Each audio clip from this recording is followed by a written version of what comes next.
এবং সেক্ষেত্রে আমরা এটাকে বলি হুতাশন যোগ। এই যোগে জাতক জাতিকাদের জীবনে কিন্তু নানা রকম মানসিক প্রতিকূলতা আসে, কারণ রবি এবং চন্দ্রের সহাবস্থান মূলত অমাবস্যা হয়। কোনো রাশিতে যদি রবি এবং চন্দ্র সহাবস্থান ঘটায় মূলত অমাবস্যা তিথি, কিন্তু রবি চন্দ্রের এই সহাবস্থান শনি যুক্ত থাকা কিন্তু কখনো শুভ নয়, কারণ চন্দ্র শনি যুক্ত থাকলে প্রবল বীজ দোষ হয়।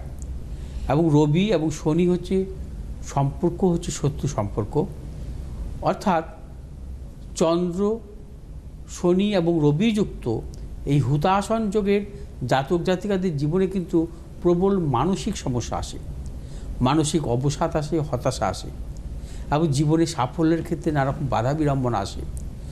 হুতাশন যোগ কখনো শুভ নয়।